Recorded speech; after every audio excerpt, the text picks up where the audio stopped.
Yeah, definitely ready to go, especially after the summer. Obviously, we know we need to win the game. We're ready to go. Everybody's in good spirits. We had a good week training, and yeah, all done now. I'm ready to prepare for tomorrow. Yeah, you mentioned the summer. It does look a far cry from the summer out in Croatia and Hungary. Looked like a tough time for Wales. Tough time for you as well. You seem to be in a happier place right now.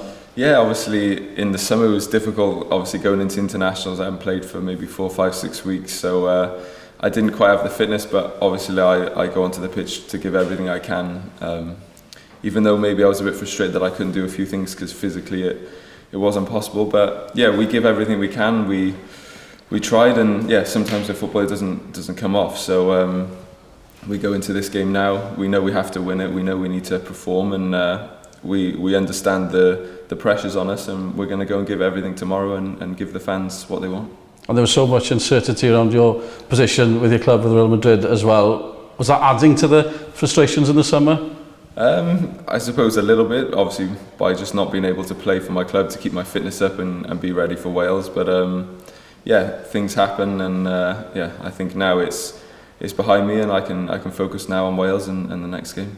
And things have happened, things have changed, scoring, playing for Madrid. Are you surprised how things have turned out? A little bit, but it's football, and as I've said before, it's nothing really surprises you with football anymore. So yeah, you just have to keep your head down, be professional, and work as hard as you can. How much of a difference does it make? You signed off with Madrid, 2 goals. We all mentioned the red card, of course. Just as a player, how much of a difference does that make to you? No, of course, it's always good. Every footballer wants to be playing and scoring goals and winning games and working hard for the team. So yeah, obviously I'm coming in here with a bit more confidence than I did in the summer. So hopefully I can help the team in any way possible tomorrow. And yeah, it's a must win, and we're all ready for it.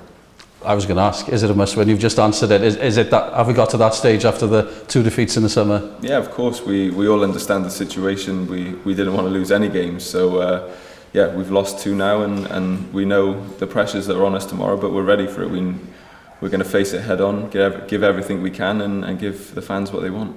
Nobody wants to lose 2 games, obviously, but there's still time to put it right. Is that a positive to the defeats, I guess? Yes, it's better to lose 2 games at the start rather than at the end. So we have time to make it back up, and yeah, we've had a great week's training. We're prepared. We have our plan in place, and yeah, we're ready to go for tomorrow. About the plan, when we've seen Wales at their best recently, Slovakia, the opening game in the group, Wales came out firing. I remember it's a year since Ireland here when you came out again.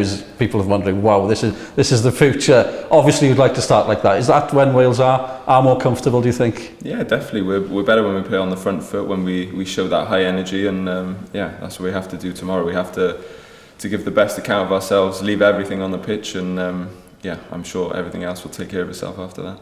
We seem to have the players for that. You're back amongst the goals. We've seen Dan James and Manchester United. I'm sure everybody wants to ask you about Dan James right now. What have you made of his start with his new club? Yeah, no, he's had a great start, and yeah, hopefully he can continue to keep performing, and obviously if he does that, he's going to be playing well and being able to help Wales, and yeah, we're all looking out for him. Hopefully he keeps doing well, and yeah, as I said, he has a bright future, and hopefully he can keep helping this Wales team to keep progressing and qualifying.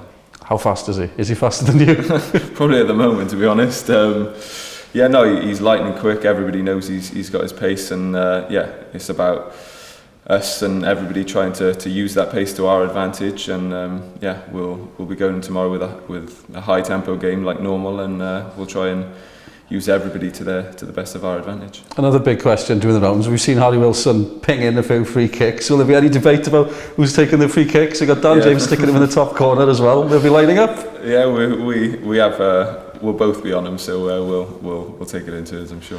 Brilliant. And with the group coming up, you tasted it in Euro 2016. We all mentioned that. How desperate are you to taste it again with Wales next summer? Of course, it's our major focus to qualify, not just for the Euros but for the World Cups and every tournament. So yeah, we need to win tomorrow to get back on track, and yeah, we'll be doing everything we can and preparing best we can to get the end goal, which is qualifying. It'd be great to get this place bouncing tomorrow night as well. Yeah, we need the fans on our side, and yeah, we'll give them everything we can to cheer about, and yeah, hopefully they turn out in force like normal, and yeah, they're singing loud and cheering our names. Brilliant. And I haven't even asked you about Wayne Hennessy chipping golf balls into bins. Thanks for your time. Good luck, Gareth. Thank you. Brilliant. Cheers.